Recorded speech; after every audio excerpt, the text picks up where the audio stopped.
Good afternoon, everybody. This is another edition of the Pass Ball Show, brought to you by JohnPielli.com, as well as St. Aloysius Church and School in Jackson, New Jersey. Glad to be with you. Today is the 18th day of September 2018. Big thanks to everybody that listened to the show yesterday, but I gotta be honest, the show sucked. I wasn't happy with my level of energy. I wasn't happy with just the total sound as I was making the points that I was trying to make over the course of the show.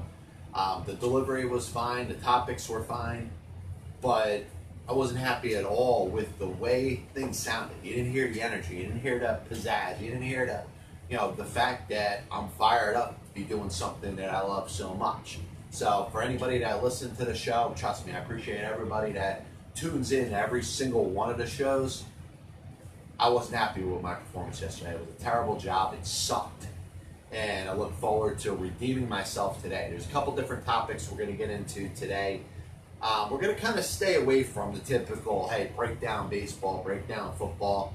We will do NFL picks at the end of the week. We'll try to, rebound after a ridiculous 4-6 start, which I'm not happy with. But I've said all along, when you're predicting NFL games early on in the season, it's very hard to be accurate because it's, just pretty much the biggest guessing game that you can have.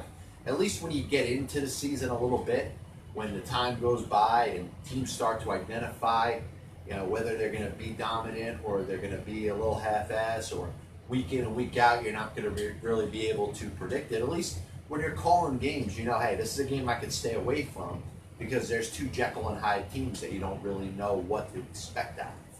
So, first topic I'm going to get into today was a story that I read the headline, and I think the initial reaction of what you saw and what happened is probably a little bit on the negative side. And I think this ended up being turned into a complete positive. South Dakota State ends up winning a game against Arkansas of Pine Bluff on Saturday afternoon in Brookings, South Dakota. Now, obviously, this wasn't a nationally televised game. This was not a game that was probably seen by very many people. In fact, the only people that probably saw this either in person or listened to it on some sort of, closed-circuited radio were fans or parents or families of the students at either South Dakota State or Arkansas Pine Bluff. You're talking about two schools that are obviously not on the higher stage. They're not Division I programs. But the bottom line is it becomes a national story because of the result of the game and the score. Anytime a final score is 90-6, whether it happens at a Pielli level or a high school level or a college level or in the pros, which you've seen sometimes in the pros, the New England Patriots in certain instances have had the propensity to try to run up the score a little bit too much against their opposition. Sometimes it's done to make a point. Sometimes it's done because there's bad blood that exists between the two organizations. I get it. And actually, I understand it more on a professional level when you're talking about a pro team.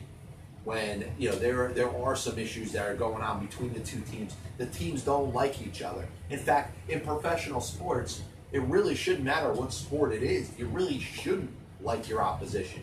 You shouldn't sit there and be a fan of your opposition. You shouldn't sit there and hug before the game and make it into a situation where that takes precedence over the competition. The competition, especially when you're talking about athletes that are being compensated, they're being compensated because of their ability to compete and their interest in winning.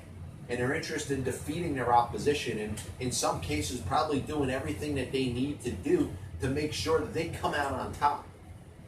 So if this is done on a professional level, I gotta be honest, I have less of an issue with somebody running up a score. Like I said, sometimes there's bad blood that exists. If you just had a bench clearing brawl, let's say this is baseball, let's say Yankees, Red Sox are sitting there fighting it on the field. Or let's say this is the 86 New York Mets against the Cincinnati Reds.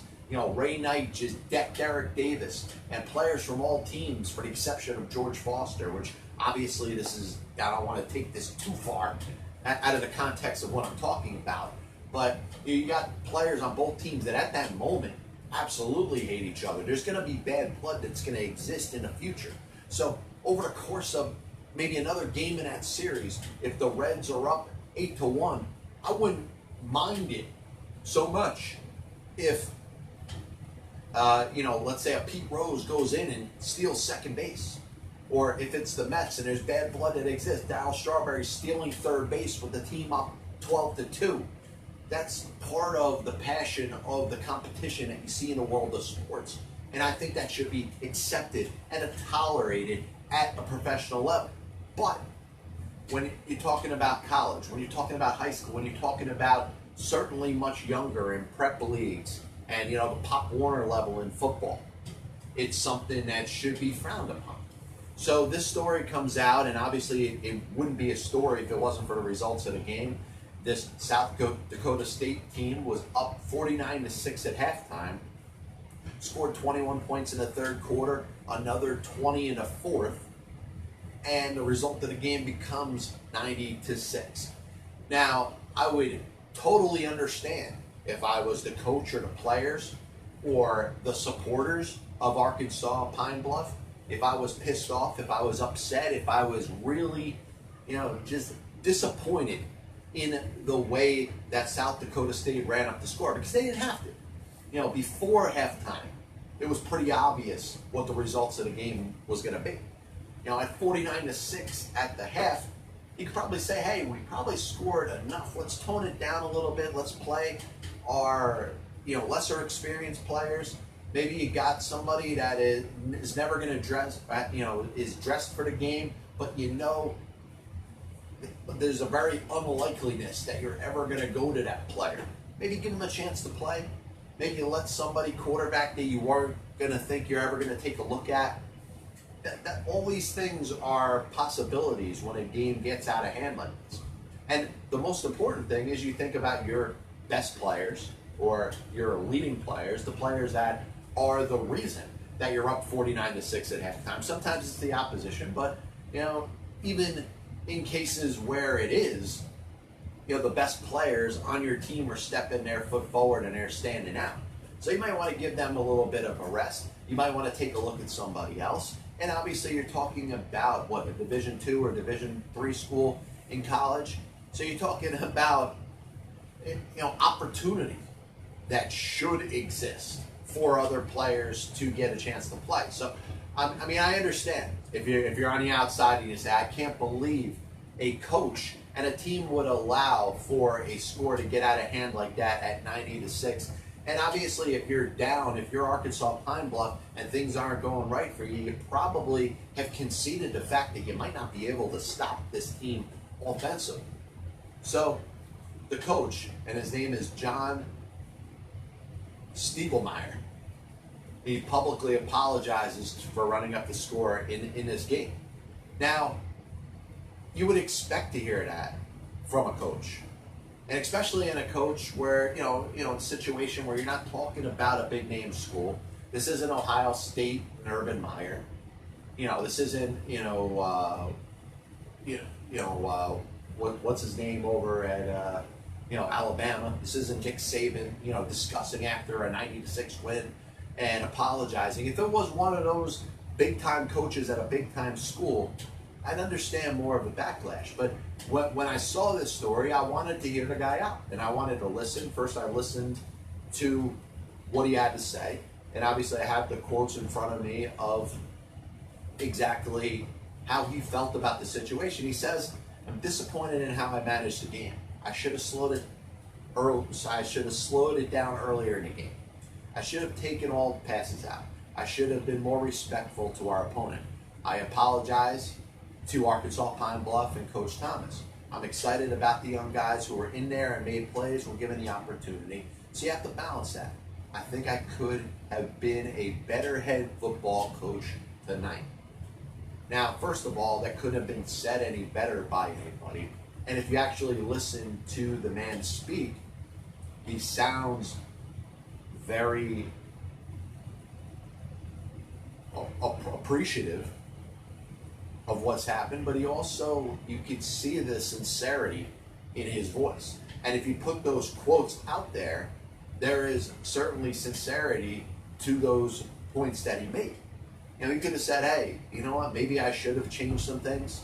And think about it, a higher profile coach with a bigger name that, you know, is more about them than anything else, you know, would have apologized. Maybe a backhanded apology. Maybe this is an Urban Meyer, you know, apologizing to Courtney Smith for the actions of her husband in that way. But this was the exact opposite. This was a man who made a mistake. He acknowledges that he made a mistake, and obviously it's at the forefront that he should not have allowed the score to get that high, and probably should not have been passing the football in the second half at all. Probably should not have been playing any of his key players, and I don't know. I didn't look at the box score. But you understand that this was a mistake that he made. And we live in a society, let's be serious, that we're all judged for every single mistake that we make. So every time something doesn't go right, every time we look back and decide that, you know, we should have done something a little bit differently, it's on our record and it's held against us. But sometimes it's the way that you respond to an adversity, or not even an adversity in a situation, because there was no adverse circumstances for what South Carolina State and Coach John Stiegelmeier did, obviously. So this was a situation where it was pretty much the exact opposite of adversity. And, you know, things are going really well for you. And he ends up making a statement later that I want to throw this out there too. He makes this comment. He says,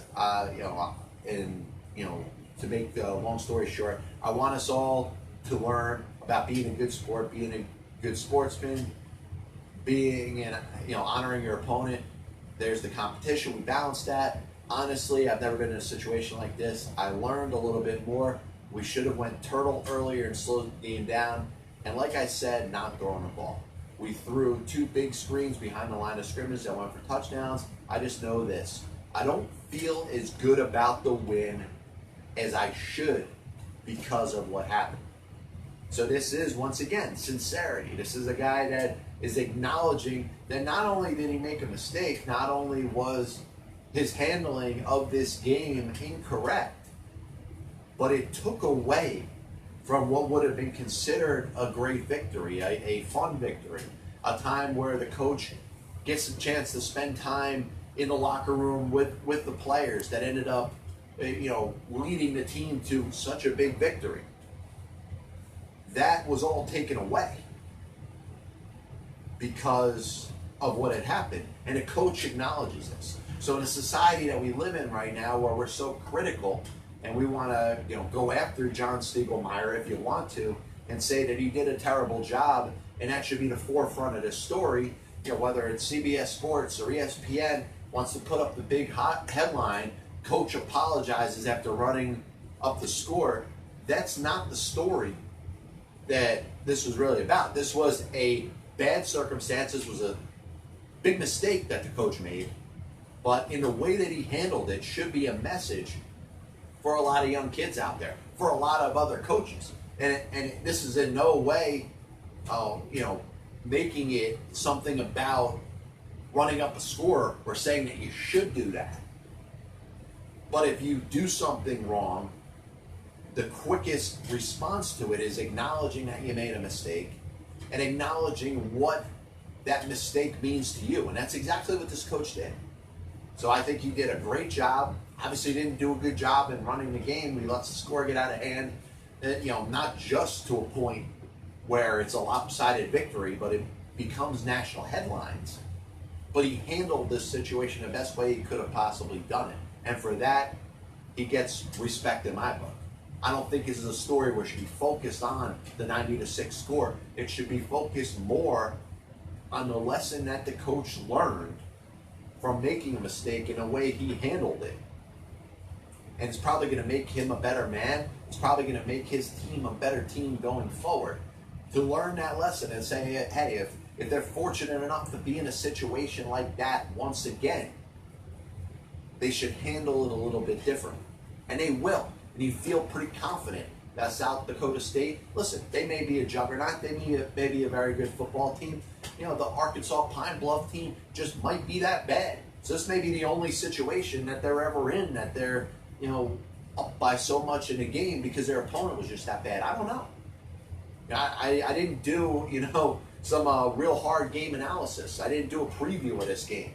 I didn't study the stat line. I didn't spend time, in practice in either Arkansas, Pine Bluff, or South Dakota State to have any idea whether either one of these two teams are any good or bad. But I know that if South Dakota State, led by their coach, is ever in a situation like this, the man and the team have learned from their lesson. And that's a lesson that we could have out to everybody in this world. Make mistakes, we all do. I don't think anybody intends to make mistakes. Some of them are more blatant than others. But the key is to identify that mistake, realize what you could have done. When you can apologize, and become a better person because of it. Next thing that I wanted to talk about is, I was trying to think of a way to look at this, because obviously anybody that watched the NFL this past weekend saw the Clay Matthews hit on Kirk Cousins. And the obvious statement was it looks like a regular form tackle, and a man that happens to be tackling the quarterback as he's throwing the ball, and he gets hit with a flag, a 15-yard penalty. But it looks like the player, in this case Clay Matthews, did everything that he possibly could do to try to make sure that he didn't hit the quarterback high, he didn't hit the quarterback low, that the hit was not nowhere near the head, his helmet was not driven into his body in any way, it was towards the side. So you obviously have to ask yourself, what is a proper form tackle in the National Football League? And what would constitute a collision or a tackle or any contact whatsoever with a quarterback in the National Football League that should not draw a penalty? Because what I got out of it, and I think what some other people probably agree with me when I say this, it doesn't look like there is any way that you can make a tackle or have a collision with a quarterback in the National Football League in 2018 that is not going to provoke a penalty. And what I would want to know, and this is what the National Football League and their rules committee, and the fact that the NFL backed up the call, they said it was the correct call in this game, which, by the way, probably cost the Green Bay Packers the game. But what I want to know, and I want to hear this from the National Football League, I want to hear this from the NFL's Rules Committee.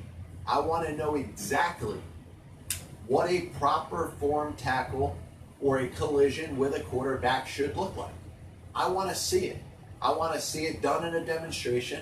I want to see you get 2-3 people together. I want you to do an NFL demo and show the league exactly what it should look like.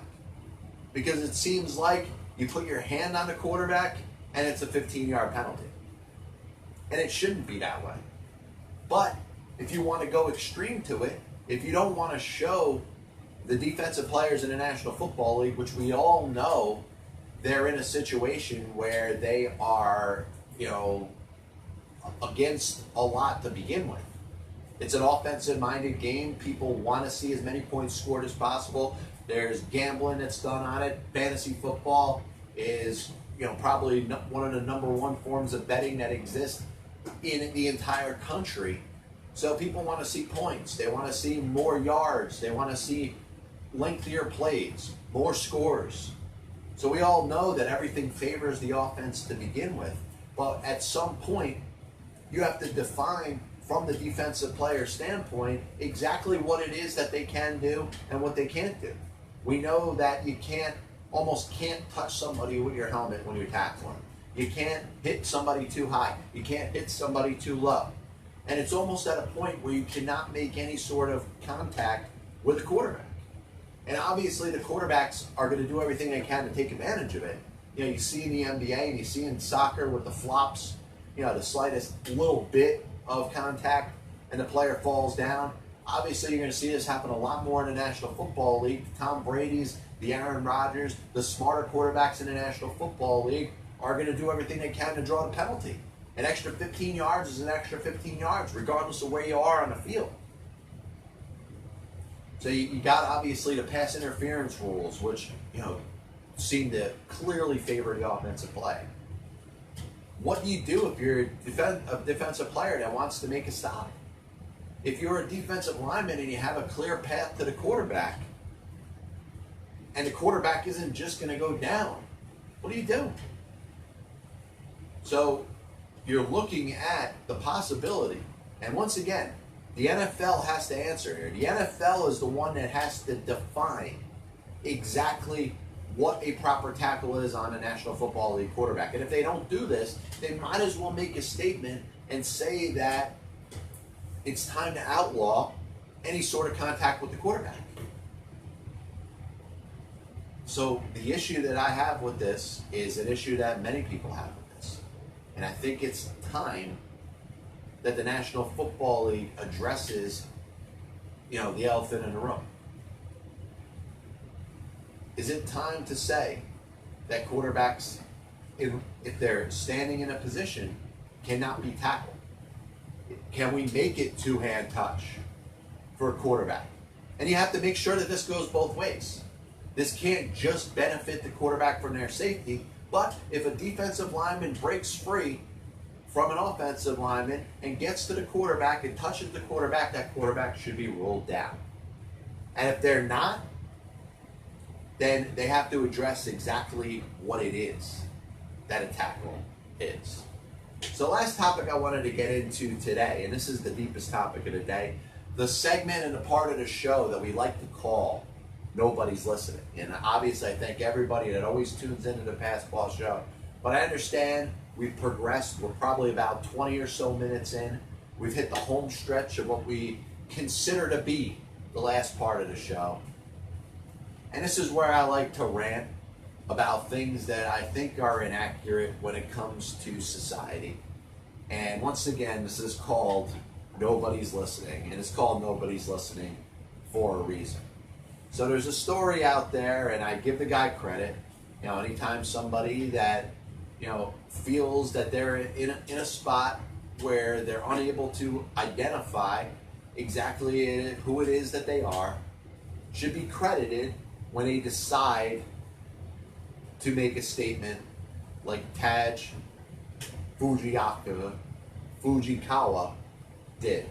Becomes the first male professional golfer to come out as homosexual. Now, the statement, what he decides to do, I have no issue with it. And I don't think anybody in the year of 2018 could reasonably have an issue with somebody declaring that they're a homosexual. Now, we're coming to a point in society, and I wish we would have gone there years ago, where it should be okay to be anything that you are.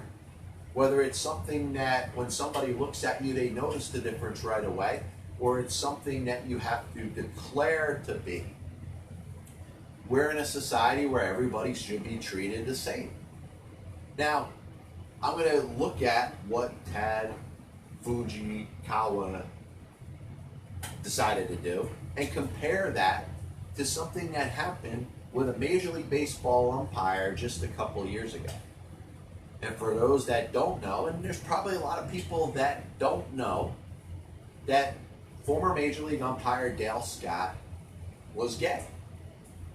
And Dale Scott lived his life however it is that he wanted to, but he wanted his identification to be as a Major League umpire. And he wanted to be Dale Scott first, not homosexual first.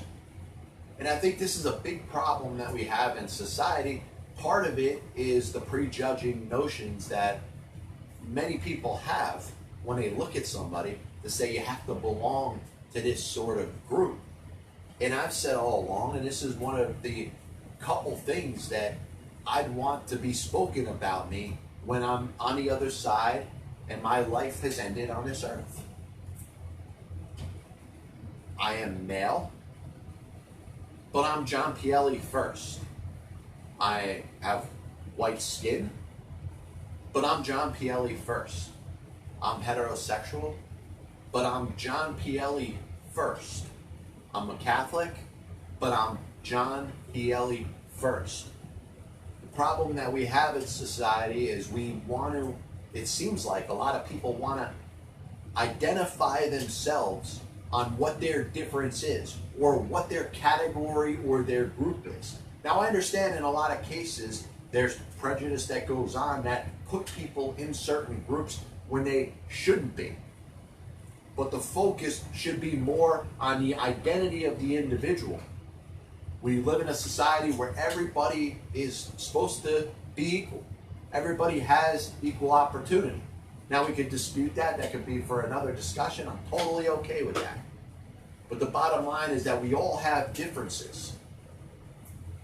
But we should be identified by the individuals that we are. Great people could look any sort of way and have any sort of difference. But the problem is that identification is more about what the difference is in each individual and what stands out